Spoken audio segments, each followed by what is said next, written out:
வணக்கம். இன்னைக்கு நம்ம இந்த வீடியோவில் பார்க்கக்கூடியது 10ஆம் வகுப்பு தமிழ் புத்தகத்திலிருந்து இயல் 3ற்கான கவிதை பிழையில் காசி காண்டம் பார்க்க போகிறோம். காசி காண்டம் இதை எழுதினவங்க பார்த்தீங்க அப்படின்னா அதிவீரராம பாண்டியர்.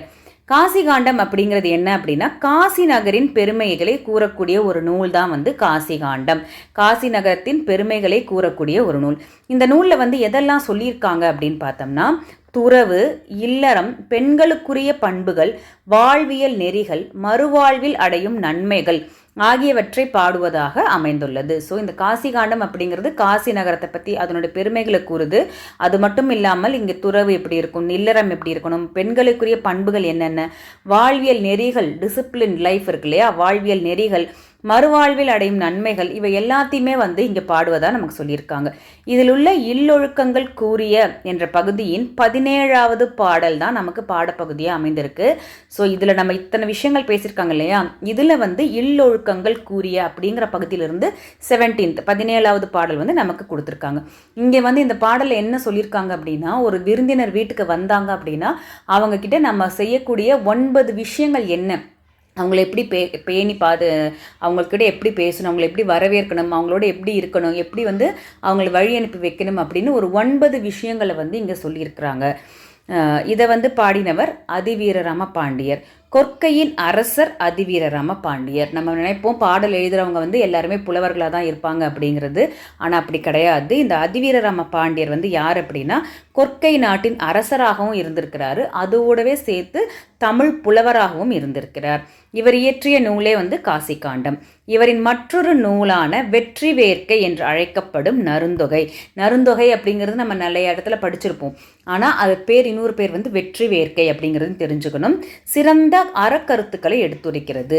சீவலமாறன் என பட்டப்பெயரும் இவருக்கு உண்டு. ஸோ இந்த அதிவீரராம பாண்டியர் ஒரு அரசர், அதோடு சேர்த்து ஒரு தமிழ் புலவர்.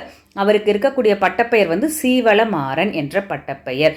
இவர் இயற்றிய மற்ற நூல்கள் என்னன்னு பார்த்தோம் அப்படின்னா நைடதம், லிங்க புராணம், வாயு சம்ஹிதை, திருக்கருவை பதிற்றுப்பத்தந்தாதி, கூர்ம புராணம் ஆகியவை இவர் இயற்றிய நூல்கள். இது எல்லாமே நம்மளுடைய 150 MCQs கொஷின்ஸில் நான் கவர் பண்ணியிருக்கேன். நீங்கள் அது பார்த்தீங்கனாலே மோஸ்ட்லி எல்லாமே உங்களுக்கு கவர் ஆகிடும். ஸோ அவர் இயற்றிய மற்ற நூல்கள் நைடதம், லிங்க புராணம், வாயு சம்ஹிதை, திருக்கருவை பதிற்றுப்பந்தாதி, கூர்ம புராணம். இதுதான் நமக்கு இங்கே கொடுத்துருக்கக்கூடிய நூல்வெளி. நான் சொன்ன மாதிரி இந்த பாடலில் எப்படி ஒரு விருந்தினர் வந்தால் அவரை நம்ம எப்படி வரவேற்று அவரோட என்ன எப்படி இருக்கணும் அப்படிங்கிறத 9 விஷயங்கள் சொல்லியிருக்கிறாங்க.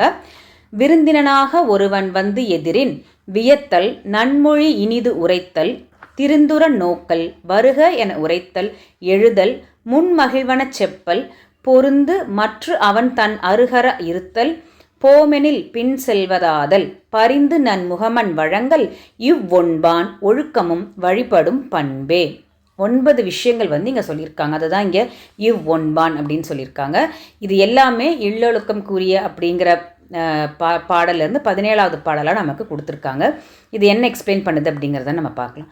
விருந்தினர் ஒருவர் வந்தால், அதுதான் விருந்தினனாக ஒருவன் எதிரின், அவங்க எதிரின் அப்படின்னா வந்தால் அவரை என்ன பண்ணணும், எப்படி அவரை உபசரிக்கணும், அவரை வியந்து உரைத்தல். ஸோ இதுதான் ஃபஸ்ட்டு. அவரை வியந்து உரைத்தல்னா அவரை புகழ்ந்து பேசணும், அவரை ப்ரைஸ் பண்ணி நடந்துக்கணும். வியந்து உரைத்தல், நல்ல சொற்களை இனிமையாக பேசுதல். ஸோ நல்ல சொற்களை அவங்கக்கிட்ட முகமலர்ச்சியோட நல்ல சொற்களை பேசணும். முகமலர்ச்சியுடன் அவரை நோக்குதல், பார்க்கும்போதே ஒரு புன்சிரிப்போட நம்ம ஒரு ஹாப்பினஸ் ஃபேஸோட தான் அவரை பார்க்கணும். அவரை நல்ல சொற்களை கொண்டு பேசணும், அவரை புகழ்ந்து உரைக்கணும். வீட்டிற்குள் வருக என வரவேற்றல். ஸோ முதல்ல வீட்டுக்கு வந்தவங்கள வாங்கன்னு கூப்பிடுற பழக்கம் இருக்கணும். அதுவும் இன்றைய தலைமுறைக்கு நம்ம அதை சொல்லி வளர்க்கணும்.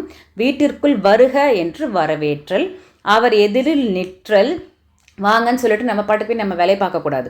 அவர் எதிரில் நிற்றல், அவர் முன் மனம் மகிழும்படி பேசுதல். அவங்களுடைய நல்ல விஷயங்களை, ஹாப்பினஸ் கொடுக்கக்கூடிய விஷயங்கள், இதை தான் டிஸ்கஸ் பண்ணணும் ஃபஸ்ட்டு.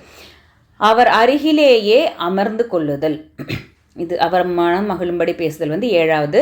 அவர் அருகிலேயே அமர்ந்து கொள்ளுதல், அவர் பக்கத்தில் உட்காந்துட்டு நலம் விசாரிக்கிறது, அவங்கள பற்றி விசாரிக்கிறது, நம்ம வீட்டு விஷயங்கள் எது பேசுகிறதா இருந்தாலும் அவர் அருகில் அமர்ந்து பேசுதல். அவர் விடைபெற்று செல்லும் பொழுது வாயில் வரை பின்தொடர்ந்து செல்லல். கிளம்புறேன்னு சொன்னோடனே கதவை சாத்திட்டு போயிடக்கூடாது.